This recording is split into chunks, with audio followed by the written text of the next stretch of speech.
بسم اللہ الرحمن الرحیم وبہ نستعین وصلی اللہ علی نبینا محمد وعلی آلہ وصحبہ اجمعین ومن تبعهم بإحسان إلی یوم الدین وبعد. قال اللہ تبارک وتعالی ما اصاب من مصیبۃ الا بإذن اللہ ومن یؤمن باللہ یہدی قلبہ. تمام قسموں کی تعریفات اللہ رب العالمین وحدہ لا شریک کے لیے لائق و زیبا ہے، جو ساری کائنات کا تنہا خالق و مالک ہے، اور بے شمار درود و سلام ہوں اللہ کے آخری نبی جناب کریم محمد رسول اللہ صلی اللہ علیہ وسلم کی ذات مقدسہ پر. محترم سامعین، آج جس موضوع کے تحت گفتگو یہاں جاری ہے وہ ہے عقیدے میں صبر کا مقام. عقیدے کا اور صبر کا تعلق یہاں پر بیان کرنے کی کوشش کی گئی ہے کہ صبر بھی عقیدے سے جڑا ہوا ہے. کیسے، یہ تفصیل یہاں پر آگے آ رہی ہے.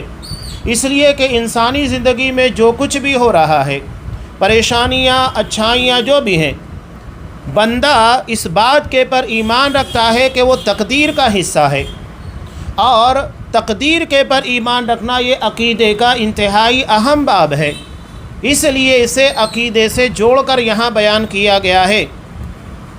ابھی اس سے پہلے جو ہماری گفتگو چلی وہ تھی اگر، یعنی جو پچھلے واقعات ہو چکے ہیں اس کے بارے میں یہ کہنا کہ اگر ایسا کرتا تو ایسا ہو جاتا. تو اسی سے جڑا ہوا یہاں پر ہے عقیدے میں صبر کا مقام. کہنے کا مطلب یہ ہے کہ بندہ اگر صبر اختیار کرے گا تو اگر مگر نہیں کرے گا، وہ خاموشی کے ساتھ اللہ کے فیصلوں کے پر اطاعت کا، فرما برداری کا مظاہرہ کرے گا، صبر کا مظاہرہ کرے گا. کوئی ایسی بات نہیں کہے گا جس سے تقدیر کے خلاف الفاظ نکلتے ہوں. صاحب کتاب شیخ صالح الفوزان حفظہ اللہ بیان کرتے ہیں، بندے پر واجب ہے کہ وہ صبر کرے اور اچھی امید رکھے. صبر کرنا اور اچھی امید رکھنا. صبر یعنی آگے جو تین چیزوں کے بارے میں صبر کے بارے میں بیان کیا گیا، تین معاملات میں صبر ہوتا ہے. تو صبر اسے اختیار کرنا ہے، اللہ سے اچھی امید رکھنا ہے. اللہ سے گمان کے بارے میں ایک بات یاد رکھیے، آپ صلی اللہ علیہ وسلم نے کہا کہ اللہ بندے کے گمان کے قریب ہوتا ہے. بندہ جیسا اللہ کے بارے میں گمان کرے گا ویسا ہی اس کے ساتھ ہوگا. ہم اللہ سے اچھا گمان کریں گے، اللہ اچھا کرے گا، اور اگر ہم اللہ کے بارے میں برا گمان کریں گے تو پھر ویسا ہی ہمارے ساتھ ہونے والا ہے. لہذا اللہ کے بارے میں کبھی برا نہیں سوچنا چاہیے کہ اللہ ہمارے ساتھ کچھ برا کر رہا ہے، یا وہ ہماری زندگی میں تکلیفیں کیوں لا رہا ہے، ہمیں پریشان کیوں کر رہا ہے. ایسا کچھ بھی نہیں سوچنا چاہیے، بلکہ اللہ کے ہر معاملے کے اندر، ہر فیصلے کے اندر خیر ہوتا ہے. لہذا اچھی امید رکھے. امام احمد رحمۃ اللہ علیہ فرماتے ہیں کہ اللہ نے اپنی کتاب میں 90 مقامات پر صبر کا تذکرہ کیا. اس سے اس کی اہمیت کا پتہ لگتا ہے. 90 مقام کے پر صبر کا تذکرہ قرآن جیسی عظیم کتاب کے اندر، تو یہ اس کی اہمیت اپنی جگہ کے پر اتنی مرتبہ آنے کے بعد خود بتاتا ہے. اور مسلم کی روایت میں نبی کریم صلی اللہ علیہ وسلم نے ارشاد فرمایا، الصبر ضیاء، صبر روشنی ہے. یعنی جس طرح روشنی کے ہوتے ہوئے انسان بھٹک نہیں پاتا، غلط راستے کے پر نہیں جاتا، اسی طرح صبر کرنے والا بھی کبھی غلط حرکت نہیں کرتا. انسان عمومی طور کے پر کب غلط حرکت کرتا ہے؟ جب وہ بے صبرا ہوتا ہے، جلد باز ہوتا ہے. ہمارے یہاں کہا بھی جاتا ہے نا کہ جلد بازی شیطان کا کام ہے. اور صلی اللہ علیہ وسلم نے ارشاد فرمایا، العجلۃ من الشیطان، جلد بازی کرنا، گھائی مچانا، یہ شیطانی عمل ہے. انسان بہت سوچ سمجھ کر کسی معاملے کے بارے میں قدم اٹھائے، فیصلہ کرے، یہ اس کے لیے زیادہ بہتر ہوتا ہے. تو صبر و روشنی ہے. صبر کرنے والا کبھی گمراہ نہیں ہو سکتا، کبھی غلط قدم نہیں اٹھا سکتا. بے صبرا، غصے والا انسان ہمیشہ غلط قدم اٹھائے گا اور بعد میں اسے پچھتاوا ہوتا ہے کہ میں نے ایسا کیوں کیا، مجھے ایسا نہیں کرنا چاہیے تھا. بخاری کی روایت میں ہے، حضرت عمر فاروق رضی اللہ تعالیٰ عنہ فرماتے ہیں، ہم نے اپنی زندگی میں سب سے بہترین چیز صبر کو ہی پایا. سب سے بہترین چیز صبر کرنا یہ بہت اہم معاملہ ہے جس کو بار بار یہاں بیان کیا جائے گا۔ حضرت علی رضی اللہ تعالیٰ عنہ ارشاد فرماتے ہیں کہ ایمانی زندگی میں صبر کا مقام بالکل ایسے ہی ہے جیسا کہ جسم میں سر کا ہوتا ہے، بغیر سر کے انسان نہیں جی سکتا، وہ مر جائے گا۔ ایسے ہی انسانی زندگی میں صبر ہے، اگر صبر نہیں ہے تو وہ انسان مردہ کی طرح ہے۔ اگر اسے زندہ رہنا ہے اور اپنی زندگی کے اندر بحالی چاہیے، خوشحالی چاہیے، تو اسے صبر اختیار کرنا ہوگا۔ پھر بلند آواز کے ساتھ حضرت علی رضی اللہ تعالیٰ عنہ نے کہا، سنو، وہ مومن نہیں جس میں صبر نہیں، وہ مومن نہیں جس میں صبر نہیں، یعنی جو صبر نہیں کر پاتا ہے وہ مومن نہیں ہے، اسے اللہ کی تقدیر کے پر ایمان نہیں، اللہ کے فیصلوں کے پر یقین نہیں ہے۔ تو یہ بہت اہم چیز ہے جو یہاں بیان کی جا رہی ہے۔ لہذا امام بخاری امام مسلم دونوں نے ایک روایت کو نقل کیا، نبی کریم صلی اللہ علیہ وسلم نے ارشاد فرمایا، کسی کو صبر سے بہتر اور وسیع ترین عطیہ کچھ نہیں دیا گیا، یعنی جسے صبر عطا کر دیا گیا، سمجھ لیے دنیا کی سب سے بڑی نعمت اسے عطا کر دی گئی۔ یہ بہت اہم باب ہے اور بہت اہم اقوال ہیں، احادیث ہے جن کا تذکرہ بنیادی طور کے پر یہاں بیان کیا جا رہا ہے۔ صبر اس کا مطلب ہوتا ہے قید کرنا، روکنا، یہ صبر کا لفظی معنی ہے، یعنی نفس کو جزا فضا کرنے سے روکنا۔ جزا فضا یعنی شکوہ شکایت، میں ہی ملا تھا کیا، عمومی طور کے پر لوگ یہی کہتے ہیں نا یہ مصیبت مجھ پر ہی آنی تھی، میں ہی ایک تھا، کسی اور کے پر یہ مصیبت کیوں نہیں آئی۔ جزا فضا نہیں، زبان کو شکوہ سے اور ناراضگی سے اور اعضاء کو گال پیٹنے اور گریبان چاک کرنے سے روکنا۔ آپ دیکھیے کہ رافضیوں کے ہاں بے صبری کا جو مظاہرہ ہر سال کیا جاتا ہے، گریبان چاک کرتے ہیں، سینہ کوبی کرتے ہیں، سینہ پیٹتے ہیں اور اپنے گالوں کو پیٹتے ہیں، یہ سب جاہلیت کی رسمیں ہیں جو آج بھی زندہ ہیں، جبکہ آپ صلی اللہ علیہ وسلم نے صاف ارشاد فرمایا، لیس منا من شق الجیوب وضرب الخدود، کہ وہ شخص ہمارے طریقے پر نہیں، یعنی مسلمان نہیں ہے جو شخص اپنے گالوں کو پیٹتا ہے، گریبان کو چاک کرتا ہے، پھاڑ دیتا ہے، وَدَعَا بِدَعْوَى الْجَاهِلِيَّةِ، اور جاہلیت کی پکار لگاتا ہے۔ جاہلیت کی پکار وہی زبان کے پر شکوے ہیں، شکایتیں ہیں۔ صاحب کتاب نے شیخ صالح الفوزان حفظہ اللہ نے یہاں پر صبر کی 3 اقسام کو بیان کیا ہے۔ صبر کی 3 قسمیں ہیں۔ سب سے پہلی ہے جس چیز کے کرنے کا حکم دیا اس پر صبر کرنا، اللہ نے جن چیزوں کو کرنے کا حکم دیا اس پر صبر کرنا، جیسا کہ نماز ہے، روزہ ہے، حج ہے، اور روزہ تو پورا کے پورا صبر ہے۔ آپ غور کیجئے کہ روزے میں جتنا زیادہ ہمیں صبر کرنا پڑتا ہے کسی اور اس میں نہیں ہے۔ کھانا انسانی زندگی کی انتہائی اہم ضرورت، لیکن صبر کیجئے گا۔ نفسانی خواہشات اہم ضرورت، اس کے پر آپ کو صبر کرنا ہے۔ علاوازی یہ تو ظاہری چیزیں تھیں، اپنی زبان کے پر قابو رکھنا ہے اور زیادہ سے زیادہ اللہ کے حکم کی تعمیل کرنا ہے۔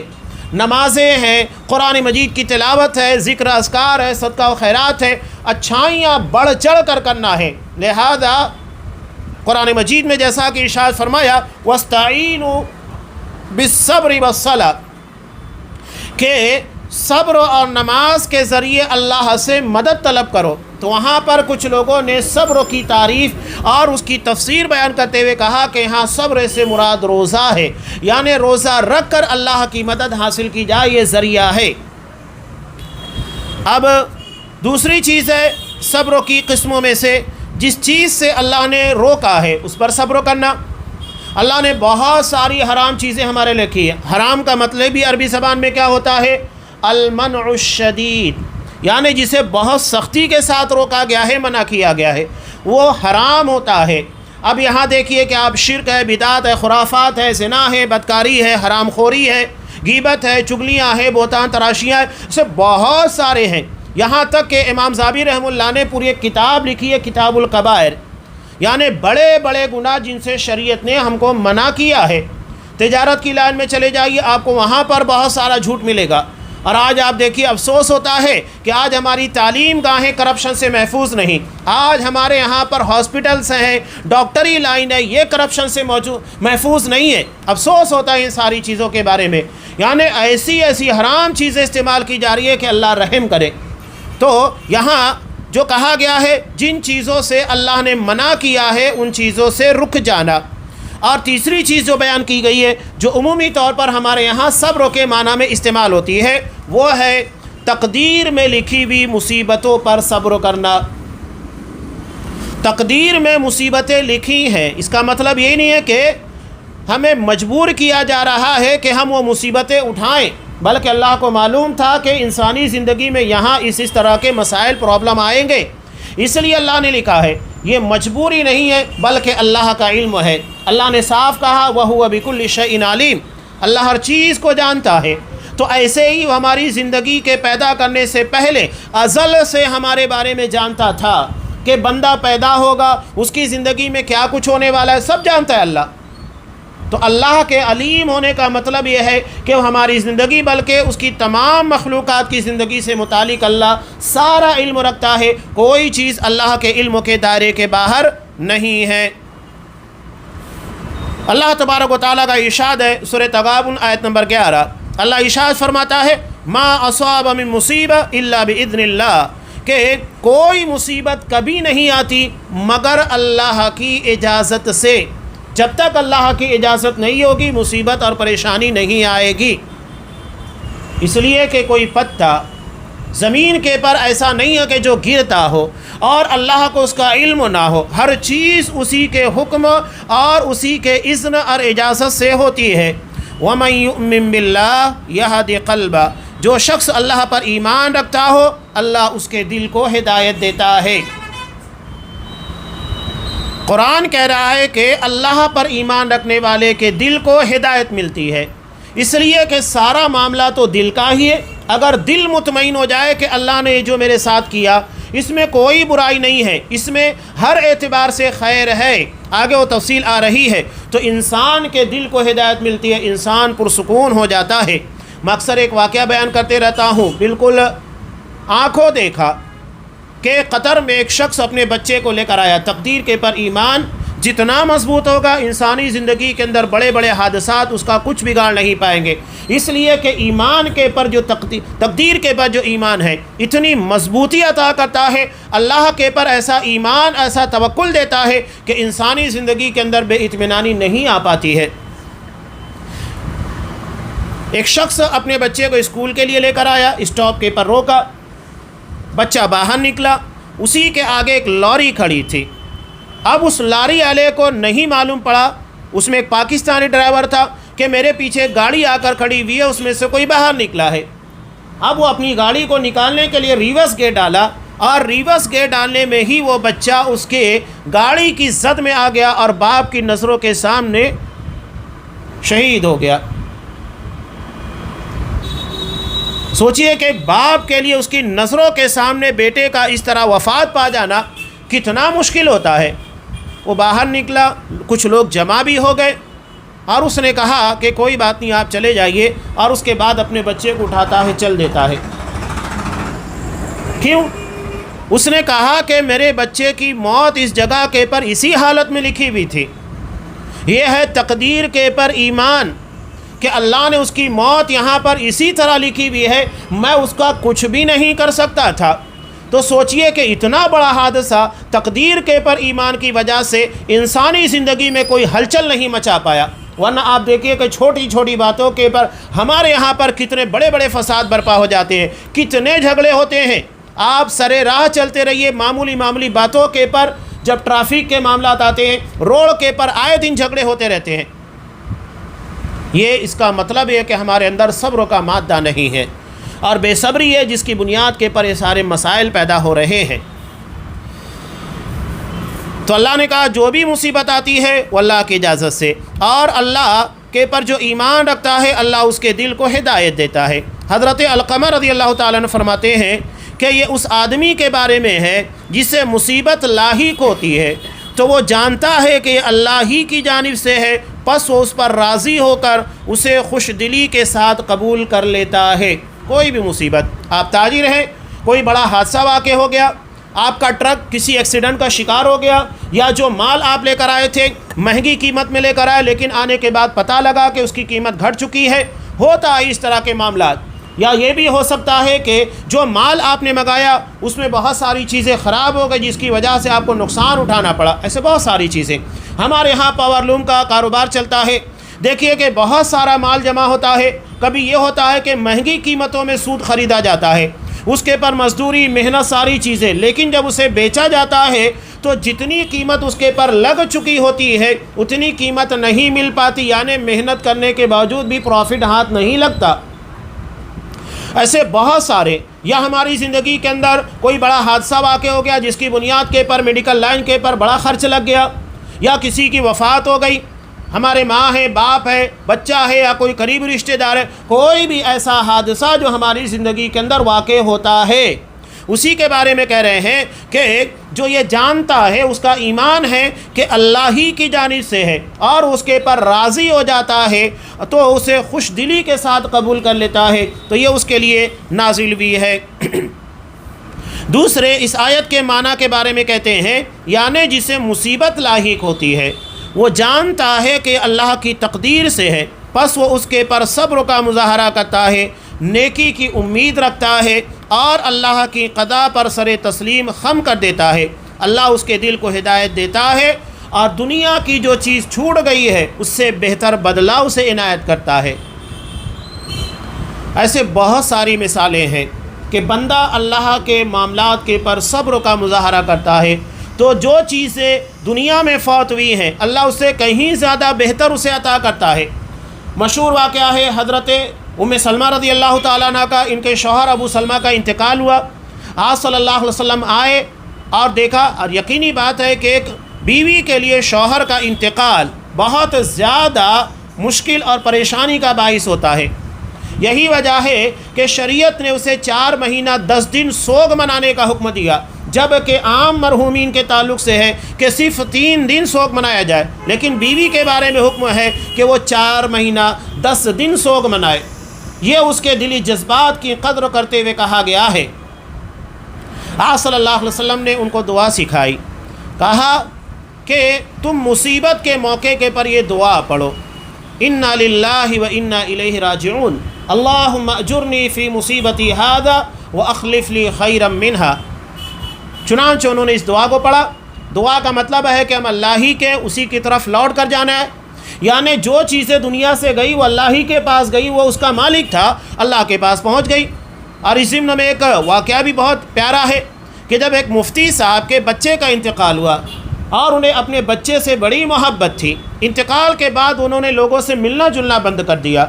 ان کے پڑوس کی ایک عورت بڑی منت و سماجت کے بعد ان کے پاس گئی، وقت لیا اور سوال کیا کہ یہ بتائیے کہ میرے پڑوس میں رہنے والی ایک عورت ہے، میں نے اس سے کچھ زیورات کچھ مدت کے لیے مانگ لیے تاکہ میں اسے استعمال کروں، اب مدت پوری ہو چکی ہے اور وہ پڑوسن مجھ سے وہ زیور مانگ رہی ہے، تو میں کیا کروں؟ مفتی صاحب نے کہا کہ تمہیں فوری طور کے پر اس کا زیور دے دینا چاہیے، اس لیے کہ وہ تمہارا نہیں ہے، ایک مدت کے لیے اس نے تمہیں دیا تھا، مدت پوری ہو گئی، اسے واپس کر دو۔ اس نے کہا کہ مفتی صاحب، اللہ نے بھی بطور امانت کے ایک اولاد آپ کو عطا کی تھی اور ایک مدت کے لیے، اور اس کی مدت پوری ہو گئی، اللہ نے اسے واپس لے لیا، تو اس پہ ناراضگی یا اس طرح بے سکونی کا، بے اطمینانی کا، سوگ کا مظاہرہ کرنے کی کیا ضرورت ہے؟ یہ ایک بہت پیارا سبق ہے، مثال ہے، اللہ جو لے لیتا ہے وہ اسی کا ہے۔ اللہم اجرنی فی مصیبتی ھذا، اللہ اس مصیبت کا جو حقیقی اجر ہونا چاہیے مجھے عطا فرما، واخلف لی خیرا منہا، اور اس کا سب سے بہترین بدلہ مجھے عطا کر۔ حضرت ام سلمہ رضی اللہ تعالیٰ عنہ نے نبی کریم صلی اللہ علیہ وسلم کے حکموں کے پر یہ دعا پڑھی، اور زندگی میں ایک بڑا حادثہ تھا، اپنے شوہر کا انتقال ہو جانا، لیکن وہ سوچتی تھی کہ کیا مجھے ابو سلمہ سے بہتر کوئی ملنے والا ہے؟ اس سے بہتر تو کوئی نہیں ہو سکتا۔ لیکن کچھ ہی دن ہوا کہ نبی کریم صلی اللہ علیہ وسلم نے ان کے پاس پیغام نکاح بھیجا اور پھر انہوں نے اسے قبول کیا، حالانکہ شروع میں جھجک بھی محسوس کی، کہا کہ اللہ کے رسول میں ایک خوددار اور غیرت مند عورت ہوں اور میرے پاس بچے بھی ہیں، تو کہا کہ وہ بچے میرے ہیں، میں ان کی کفالت کروں گا، میں ان کا ذمہ دار ہوں، اور جو تمہاری خودداری اور غیرت ہے اللہ سے میں دعا کروں گا کہ اللہ اس کی حفاظت کرے۔ چنانچہ انہوں نے آپ صلی اللہ علیہ وسلم کا پیغام نکاح قبول کیا، امہات المؤمنین بن گئی، اور اس کے بعد کہتی ہے کہ اللہ نے ابو سلمہ کے مقابلے میں ان سے کہیں زیادہ بہتر شوہر یعنی محمد رسول اللہ صلی اللہ علیہ وسلم عنایت فرما دیا۔ تو ہمیں زندگی میں کبھی بھی مصیبت کا سامنا ہو، ہمیں لگے کہ زندگی میں کوئی پریشانی کوئی مصیبت ہمارے پر لاحق ہو گئی ہے، یہی دعا پڑھیے، انا للہ و انا الیہ راجعون، اللہم اجرنی فی مصیبتی ھذا واخلف لی خیرا منہا۔ تو یہ اللہ تبارک و تعالیٰ کے پر ایمان اور یقین کا مظاہرہ ہے اس دعا کے اندر۔ اللہ تو ہی مالک ہے اور تو نے لے لیا وہ چیز تیری ہی تھی، اب تو اس سے بہتر بدلہ عنایت فرما، یہ اللہ سے دعا مانگی جاتی ہے۔ حضرت سعید بن جبیر رضی اللہ تعالیٰ عنہ اس آیت کا یہ معنی بتاتے ہیں کہ وہ مصیبت کے وقت انا للہ و انا الیہ راجعون پڑھتا ہے، جیسا کہ پڑھنے کا حکم دیا گیا سورہ بقرہ میں بھی، الذین اذا اصابتہم مصیبہ، کہ جب انہیں مصیبت لاحق ہوتی ہے تو کیا کہتے ہیں، انا للہ و انا الیہ راجعون، ہم اللہ ہی کے اسی کی طرف ہم کو لوٹ کر جانا ہے۔ تو آیت کریمہ سے اس بات کی دلیل ملتی ہے کہ اعمال ایمان کا حصہ ہیں، صبر و دلوں کی ہدایت کا ذریعہ ہے، اور یہ بھی کہ مومن کا ہر مرحلے میں صبر کا محتاج ہوتا ہے، بغیر صبر کے اس کا مرحلہ طے نہیں ہوتا۔ اللہ کے احکامات کی تعمیل اور اس کے منہیات سے بچنے کے بارے میں اپنے نفس کا محتاج ہوتا ہے۔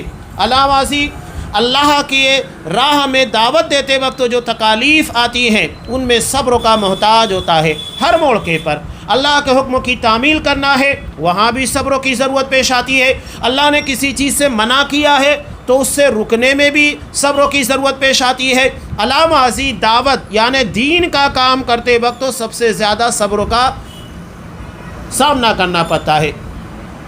نبی کریم صلی اللہ علیہ وسلم کی زندگی اٹھا کر دیکھیے کہ دعوت جب آپ نے دینا شروع کیا، پہلے وہ اپنی قوم کی آنکھوں کے تارا تھے، ہر کوئی انہیں امین و صادق کہا کرتا تھا، لیکن جیسے ہی دعوت کا کام شروع ہوا، یہی لوگ جو آپ کو سب سے محبوب اور چہیتا بنا کر رکھے تھے، آپ صلی اللہ علیہ وسلم کو گالیاں دینے لگے، یہاں تک کہ جان سے مارنے کی کوشش کی۔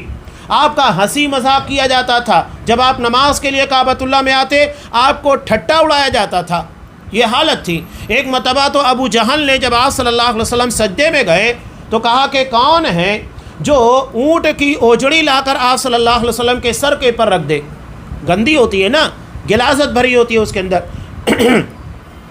چنانچہ عقبہ بن ابی معیط اٹھا اور ایک اونٹ کی اوجڑی لے کر آیا اور آپ صلی اللہ علیہ وسلم کے سر کے پر ڈال دیا، اس کے بوجھ کی وجہ سے آپ اپنا سر نہیں اٹھا پا رہے تھے۔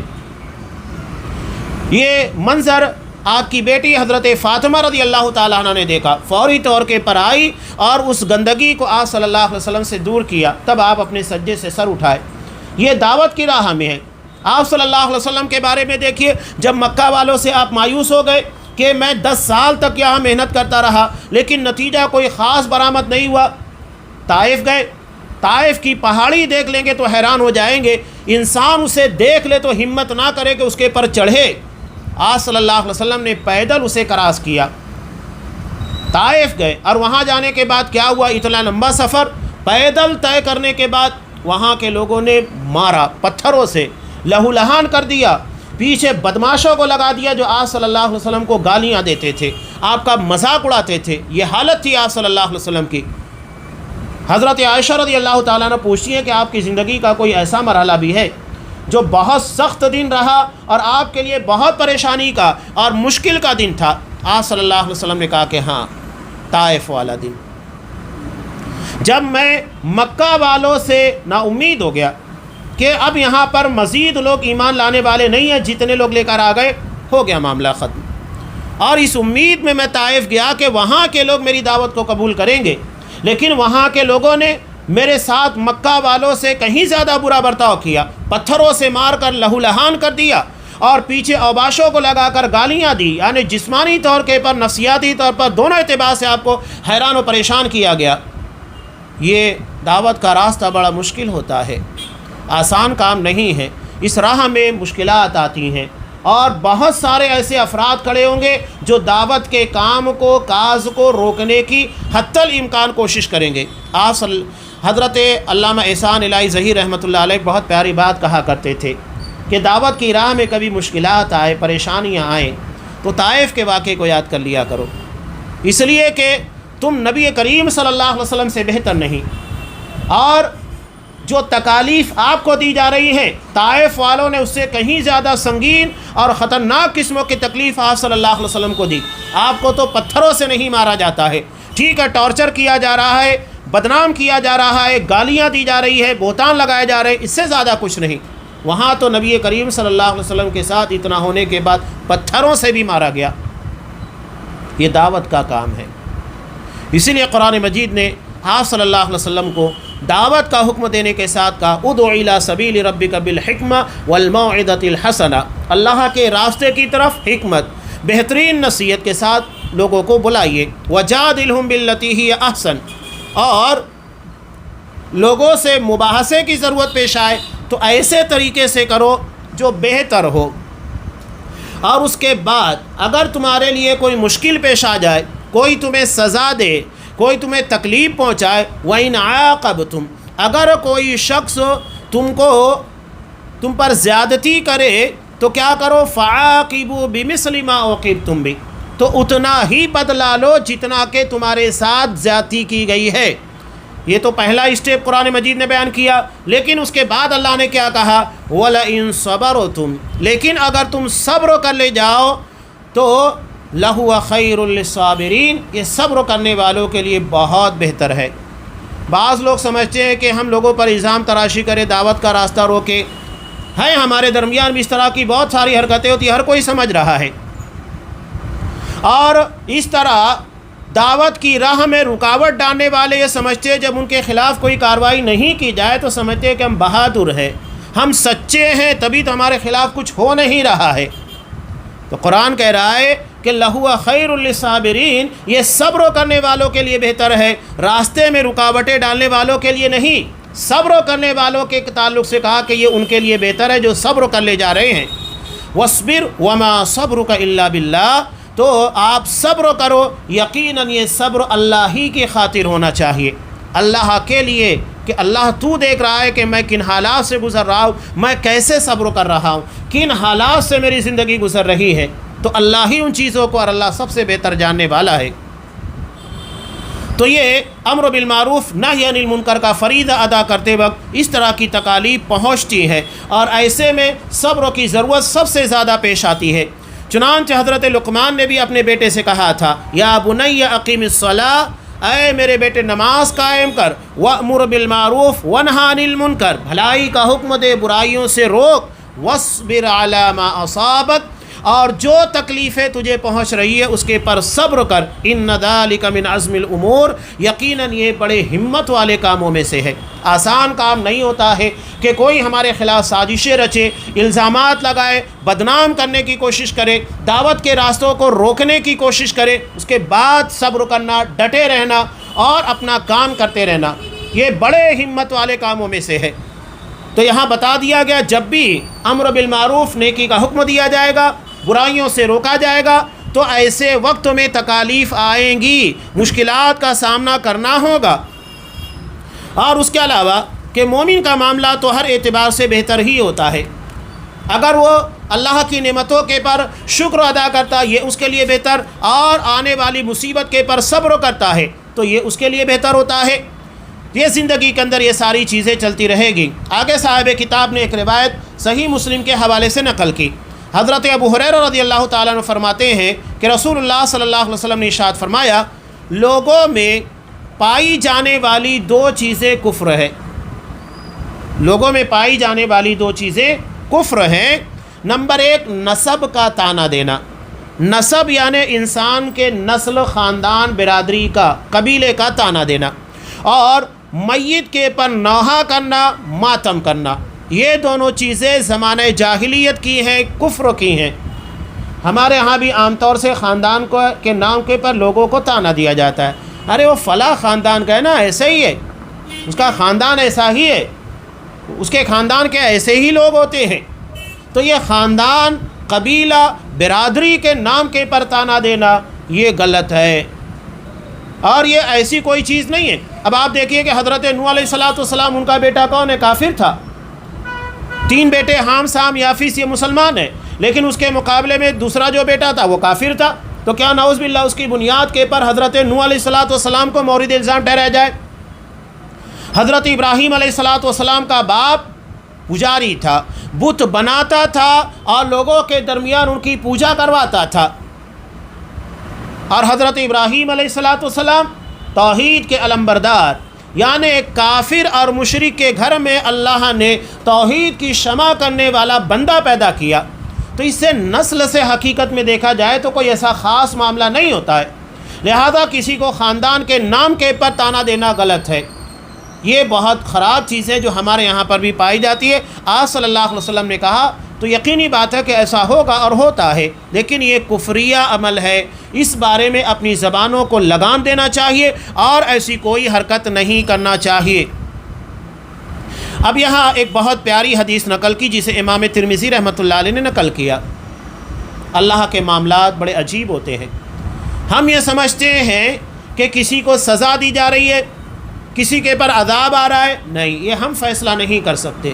آپ صلی اللہ علیہ وسلم نے ارشاد فرمایا کہ جب اللہ اپنے بندے کے ساتھ بھلائی کا ارادہ کرتا ہے تو دنیا ہی میں اس کے گناہوں کی سزا اسے جلد دے دیتا ہے۔ اور ہمارے یہاں پر لوگ کیا دیکھتے ہیں، اگر کوئی حیران و پریشان ہے، اس کی زندگی پریشانی سے گزر رہی ہے تو کہتے ہیں ہاں وہ اس کے گناہوں کی سزا بھگت رہا ہے، لیکن اللہ جو معاملہ کر رہا ہے یہ اس کے لیے بہتر ہے کہ اس کے گناہوں سے اسے پاک و صاف کر رہا ہے، تو اس کے گناہوں کی سزا دنیا ہی میں دے دیتا ہے، اور اگر بندے کے ساتھ شر کا ارادہ ہوتا ہے تو اس کے گناہوں کی سزا کو روک لیتا ہے یہاں تک کہ مکمل قیامت کے دن اسے سزا دے گا۔ تو جو لوگ دنیا میں بڑے بڑے گناہ کرنے کے بعد، بڑی بڑی شرارتیں سازش کرنے کے بعد لوگوں کو حیران و پریشان کر کے رکھے ہیں، ہمیں لگتا ہے کہ اتنی زیادہ شرارتوں کے باوجود ان کا کچھ نہیں ہو رہا ہے، اس کا مطلب کیا ہے؟ ڈرنا چاہیے کہ کہیں ان کے عذاب کو، ان کی سزاؤں کو آخرت کے لیے تو نہیں ٹال دیا گیا ہے، دنیا میں سزا نہیں مل رہی ہے، بہت ساری شرارتوں کے باوجود بھی، بڑے بڑے گناہ کرنے کے باوجود بھی، اس کے بعد ہم دیکھ رہے ہیں کہ محفوظ ہے، کچھ ہو نہیں رہا ہے، تو یہ وہ ہے اللہ اس کے ساتھ شر کا ارادہ کیے ہوئے، خیر کا نہیں، خیر کا ارادہ اس کے ساتھ کرتا ہے جسے دنیا میں اس کے گناہ اور غلطی کی سزا ملتی ہے۔ علامہ سی اس ضمن میں ایک اور بہت پیاری بات کہ اللہ تبارک و تعالیٰ اپنے ایک بندے کا مقام جنت کے اندر طے کرتا ہے، یہ تو ایک حصہ ہے جو آپ نے بیان کیا، دوسرا حصہ یہ ہے کہ جنت میں اس کا ایک مقام طے ہوتا ہے، لیکن بندے کے پاس اتنی نیکیاں نہیں ہوتی ہیں کہ وہ اپنی نیکیوں کے بلبوتے کے پر اس مقام تک پہنچ جائے، تب اللہ اس کے مقام کو بلند کرنے کے لیے دنیا میں بطور آزمائش کے اس کے پر تکالیف ہے، جسمانی تکالیف، ذہنی تکالیف، یا لوگوں کی طرف سے ملنے والی شرارتوں کی بنیاد کے پر تکالیف، ان ساری چیزوں کے درمیان اس کو ڈال دیتا ہے، اور بندہ جب صبر کرتا ہے، اللہ کی تقدیر کے پر راضی ہوتا ہے، تو یہی چیز اس مقام تک اس کو لے جانے کا ذریعہ بنتی ہے، اور اللہ اسے اس مقام تک پہنچاتا ہے۔ تو اللہ کے معاملات، اللہ کی حکمتیں وہی بہتر جانتا ہے، لہذا اللہ کے ہر فیصلے کے پر بندہ صبر کرے اور اس کے پر راضی ہو، خوش ہو، اس لیے کہ اس کے ساتھ کوئی برا ارادہ نہیں ہے۔ برا ارادہ تو اس کے ساتھ ہے جسے دنیا میں تکالیف کا سامنا نہیں کرنا پڑ رہا ہے۔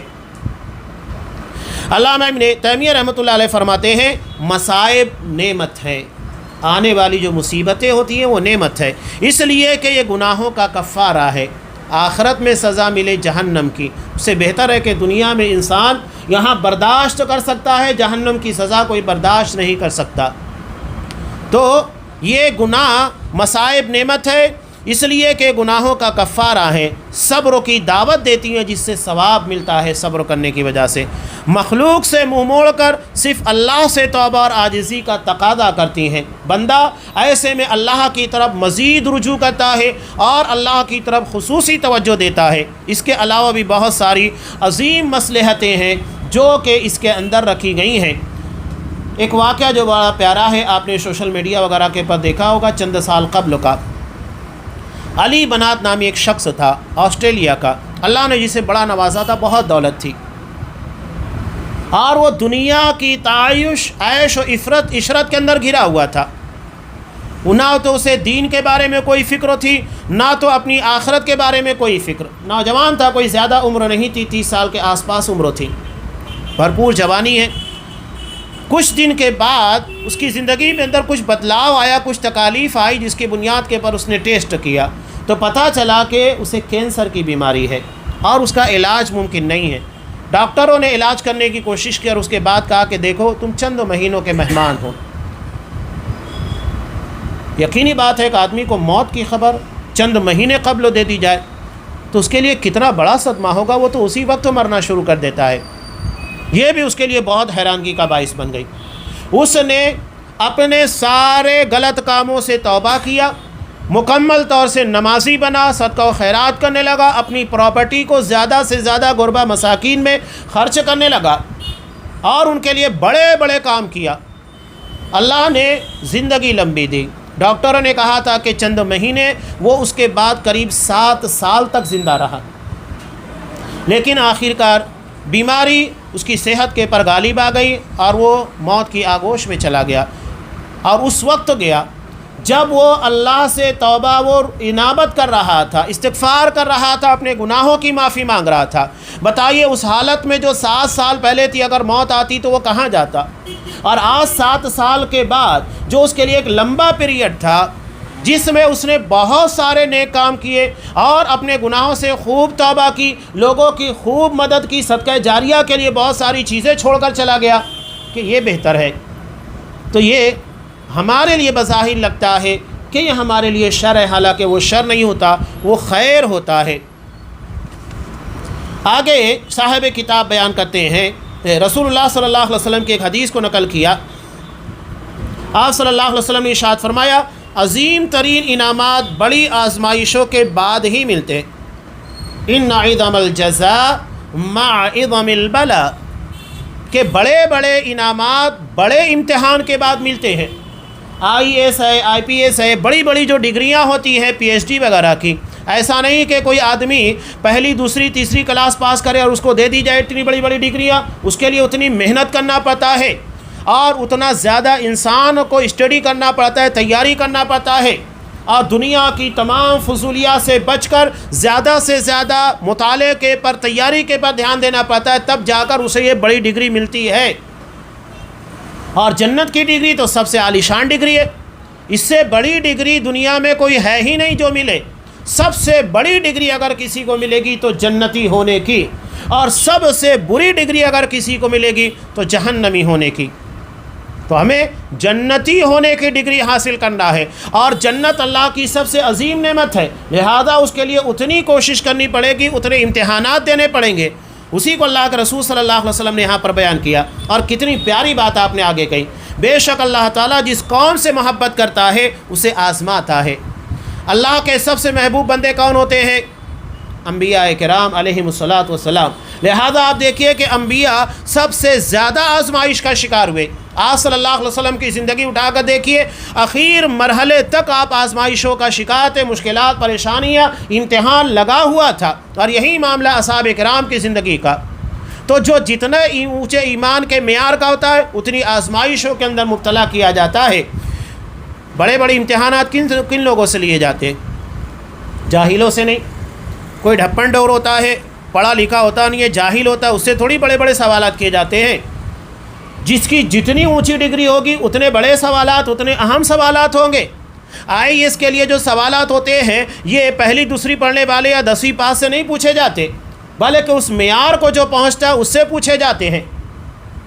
تو یہ بہت اہم چیز ہے جو آپ صلی اللہ علیہ وسلم نے بیان کی، کہ اللہ جس قوم سے محبت کرتا ہے انہیں آزماتا ہے، یعنی جنہیں آزمایا جا رہا ہے، مصیبتوں کا شکار ہو رہے ہیں، پریشانیاں، امتحان زندگی میں آ رہے ہیں، وہ اللہ کے محبوب بندے ہیں۔ بس جو راضی ہوا اس کے لیے اللہ کی رضا ہے، اور جو ناراض ہوا اس کے لیے اللہ کی ناراضگی ہے۔ تو مصیبتوں میں ناراضگی کا مظاہرہ نہیں، صبر کا مظاہرہ کرنا چاہیے۔ یہ ترمذی کی روایت ہے۔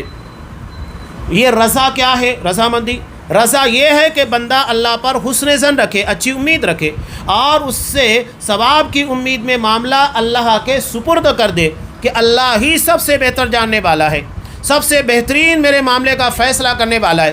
حضرت عائشہ رضی اللہ تعالیٰ عنہ کے پر کتنا سنگین امتحان اور کتنا سخت امتحان آیا تھا جب ان کی ذات گرامی اور ان کی پاک دامنی کے پر منافقین نے کیچڑ اچھالا تھا۔ اس وقت انہوں نے کیا کہا تھا؟ انہوں نے کہا تھا کہ میں وہی بات کہتی ہوں جو حضرت یعقوب علیہ السلام نے کہی تھی، وَأُفَوِّضُ أَمْرِي إِلَى اللَّهِ، میں اپنے معاملے کو اللہ کے سپرد کرتی ہوں۔ حضرت یعقوب کی زندگی میں بھی بڑا امتحان تھا۔ حضرت یوسف علیہ السلام جو ان کی چہیتی اولاد تھے، ان کا اپنی نظروں کے سامنے گم ہو جانا اور ان کے بھائیوں کی سازش کا شکار ہو جانا بہت بڑا امتحان تھا، جن کی یاد میں روتے روتے ان کی آنکھیں ختم ہو گئی تھی، بینائی ختم ہو گئی تھی۔ بہت بڑا امتحان تھا۔ اور ناراضگی کیا ہے؟ ناراضگی یہ ہے کہ چیز کو ناپسند کرنا اور ناراض ہونا، یعنی اللہ کی تدبیر پر جو ناراض ہوا اس کے لیے اللہ کی ناراضگی ہے۔ لہذا اس بارے میں انسانوں کو بہت زیادہ احتیاط برتنا چاہیے۔ آخر میں انہوں نے ایک آیت نقل کی ہے، سورہ بقرہ آیت نمبر 153۔ اللہ ارشاد فرماتا ہے، یا ایھا الذین آمنوا استعینوا بالصبر والصلاۃ، اے ایمان والو صبر اور نماز کے ذریعے اللہ سے مدد طلب کرو، ان اللہ مع الصابرین، اللہ صبر کرنے والوں کے ساتھ ہے۔ اس سے بڑی اللہ کی طرف سے حوصلہ افزائی کیا ہو سکتی ہے کہ اللہ صبر کرنے والوں کے ساتھ ہے، یعنی ہم صبر کریں گے اللہ ہمارے ساتھ ہے، اور جس کے ساتھ اللہ ہے دنیا کی کوئی طاقت اس کا بال بیکا نہیں کر سکتی ہے۔ تو یہ صبر کی اہمیت یہاں پر بیان کی گئی، اس لیے کہ یہ عقیدے سے جڑا ہوا ہے، یعنی اللہ کے فیصلوں کے پر راضی ہونا جو تقدیر کا حصہ ہوتا ہے۔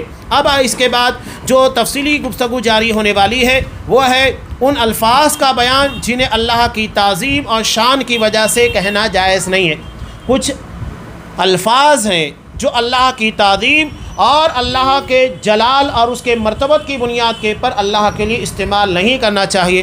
اس کی تفصیلی بحث انشاءاللہ آئندہ کے دروس میں آئے گی۔ اللہ تبارک و تعالیٰ سے دعا ہے کہ پروردگار ہمیں ہر معاملے کے اندر، یعنی نیکی ہو اس کے پر صبر کی توفیق دے، گناہوں سے رکنے کے بارے میں صبر کی توفیق دے، اور زندگی میں آنے والی مصیبتیں، مصائب، مشکلات، امتحانات، ان معاملات میں بھی ہمیں صبر عطا کر تیرے فیصلوں کے پر راضی ہونے کی توفیق دے، تیرے ساتھ اچھا گمان رکھنے کی توفیق دے، اور اس کے بدلے میں جو بھلائیاں اور خیرات ہونی چاہیے وہ ہمیں دنیا اور آخرت میں عطا فرما۔ آمین۔ وآخر دعوانا ان الحمد للہ رب العالمین۔